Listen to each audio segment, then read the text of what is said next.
Is your St. Bernard jumping up all the time and you're not really sure what to do about it? Well, don't worry, we have the perfect video for you.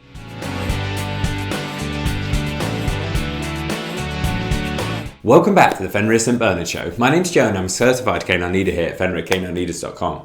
We are dedicated to helping you learn everything you could possibly want to know about the St. Bernard and then how to become a high-level canine leader so you can raise your very own. So if you're new here, don't forget to subscribe and turn on that notification bell so you never miss a future upload. If your St. Bernard's jumping up all the time in the house or even out on your walks, that can become really frustrating. So today we're going to be tuning into a webinar that canine behaviorist and founder of FenrirCanineLeaders.com, Will, has recorded all about how to deal with your dog jumping up. So in this next quickfire webinar, we're going to be addressing one of the most common, probably the most common problem behavior that as a canine behaviorist I come across in what I class as the category of more of a low-level problem behavior, and that is jumping up.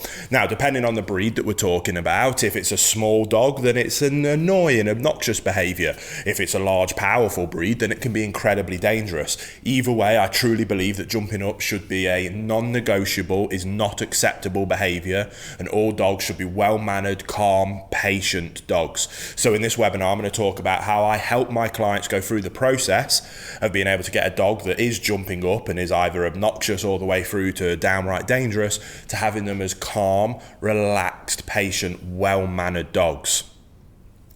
Now, yes, there is a very clear behavior modification and intervention strategy that we are going to put into place to be able to very quickly, efficiently, and incredibly effectively deal with jumping up. It's probably the behavior with the most high success rate for pretty much anybody to be able to come in and implement this strategy to high levels of success. Now, if you follow Fenrir at all and you've watched any of our other videos on YouTube or these webinars, you will know that I believe it is incredibly important, and the vast majority of the work that we do isn't simply putting plasters on behavior problems. We consider that the micro issue. Now, as behaviorists, we help people address those problems. I'm going to help you with that in today's video, but we focus on the macro issue, and the macro issue behind all behavior problems is a lack of leadership on the owner's part. So whether you're coming at this from potentially being interested in being a professional and you want to help your clients with behaviors like jumping up, or you're watching this because you are struggling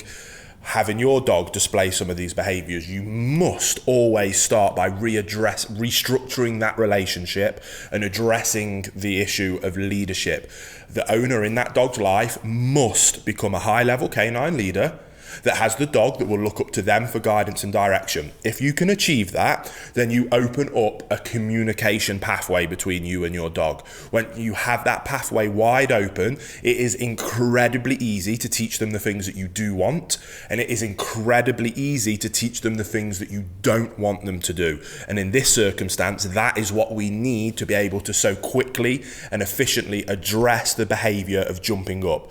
So here at Fenrir, to help people go through that process of restructuring that relationship, putting in rules, boundaries, and expectations for their dog to be able to have them see the owner as the leader in the scenario, as we go through our 1-month boot camp program that we designed. I've completely lost track of the amount of people that has helped to achieve this to incredibly high levels of success. We have a version of it that we do in person with clients, and we also turned it into an online version so that anybody all around the world can do exactly the same thing and achieve exactly the same levels of extreme success. And there'll be a link down in the description box below if you're interested, by the way.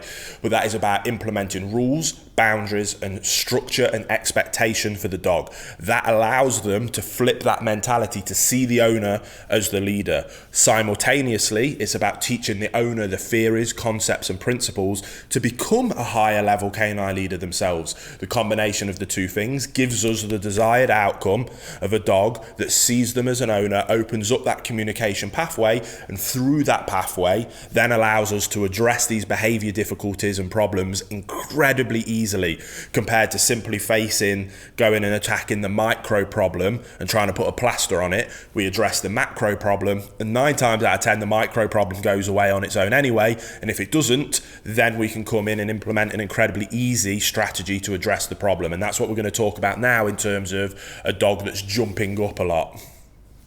So once we've restructured that relationship, it is then really easy to address a dog that's jumping up to the levels of like 100% success rate. It is a very straightforward process to be able to stop it happening. We need to correct the dog's negative behavior, which is jumping up. We then need to redirect them and show them what it is that we do want from them instead. And when they're displaying that desired behavior, we reinforce it. So if right now you've got a dog that jumps up all of the time, that's the undesirable behavior up here, and the desirable behavior is right down at rock bottom in terms of being calm, waiting patiently with good manners. We're going to correct this behavior, which makes that happen less frequently, and we're going to positively reinforce this desired outcome, which will mean that that will happen more frequently. We do the same, both things at the same time, and very quickly we get to a point where we're at the desired outcome all of the time, and we don't need to use corrections anymore. So in terms of what we do, is we set up drills and we practice. When we get a friend or family, or you as the trainer, if you're doing this in a professional setting, you can go through the door, the dog wants to come and welcome you. I recommend utilising a slip lead on the dog. The second that that dog wants to jump up or is about to jump up, we can't do it before because that's not fair. We need to do it with perfect timing to let them know exactly what it is that we're correcting and that we don't want them to do. We're going to use that slip lead with a very firm vocal inflection, shoulders back, chest up, and we're going to use a verbal correction whilst pulling them down. And we're not tug of warring them down, it's just a quick pop alongside the verbal correction to let them know that is not acceptable, stop doing that. We never ignore problem behaviours. Good leaders don't ignore problems. Good leaders address problems head on, fairly, but efficiently and swiftly, and then they move on straight away. That's what we need to do with our dogs. So the behaviour happens, the negative behaviour. I like to use an but you can use a no, a tss noise. Some people even like to put pennies in a can, rings that you can jingle, some kind of verbal auditory response to let the dog know, stop doing what you're doing. Again, I like to use an so I'll use that as an example now. So the dog's about to jump up, I've got my lead, and it's an chest up, vocal inflection, no. Any version that you want to use, let them know that right now, bam, that's not acceptable. We don't do that anymore, stop it. And then we move on. It's that quick. A correction is on and off. It is over as quick as it starts. We don't sulk with our dogs. We don't get into a tug of war. We don't fight with them. We just let them know swiftly, fairly, and quickly that is not acceptable. Brilliant. Then it's not fair on the dog to then not let them know what it is that we do want from them instead. So when it comes to jumping up, the best and most efficient way is the undesirable behaviour of jumping up. We redirect to sit and stay. We ask for a stay. And then we reinforce that behaviour. So that stay could be 1 second. So that process altogether might look as something as simple as dog goes to jump up, sit, good boy, yes, good. And then we stroke and we reinforce and we reward that behaviour. Very straightforward, very simple. Next time we drill it, we might go for a 2-second stay before we reinforce, then 3 seconds, then 5 seconds, then 10 seconds. And we build up that concept in the dog's mind of not only what I don't want you to do, but what I want from you in all situations and scenarios is to sit, be patient, calm, and quiet. If you do that for me, then excellent things are going to happen.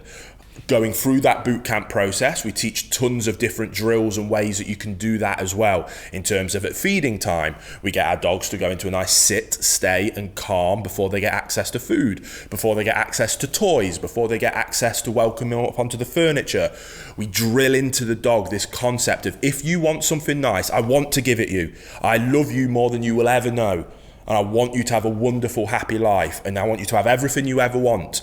But to get those things, all I ask, because I am in charge, I am the leader in this situation, is that you sit and you wait calmly, patiently, with good manners. If you do that for me, you can have anything that you ever dreamed of. If you're obnoxious, you're annoying, you're barking, you jump up, then I'm going to tell you for that. I'm going to swiftly correct, swiftly and fairly, efficiently, with 100% consistency, so there's no confusion. Every single time I'm going to tell you that is not acceptable. This is what I want you to do. When you do that thing for me, then good things are going to happen. It isn't rocket science, which is why you can have such high levels of success at kind of any level of leadership. Anybody can understand those concepts and theories. Implementing it is where it gets difficult, because you can't be lazy. You have to be disciplined. You have to put in those rules, boundaries, and expectations, and you have to stick to them 100% of the time. If you do that, you will have a perfect dog. If you can help your clients do that, they will have a perfect dog. Theory isn't rocket science. Implementation of it takes a little bit of discipline. But if you're willing to put in that discipline, I guarantee you're going to have incredibly high levels of success. There you have it, guys. Some really useful information from Will there, all about how to deal with your St. Bernard jumping up. I really hope you enjoyed today's video. If so, get involved in the comments down below, as we would love to hear from you. Don't forget to subscribe and turn on that notification bell, as we have 2 dedicated videos coming out every single week. So I can't wait to see you in the next episode of the Fenrir St. Bernard Show.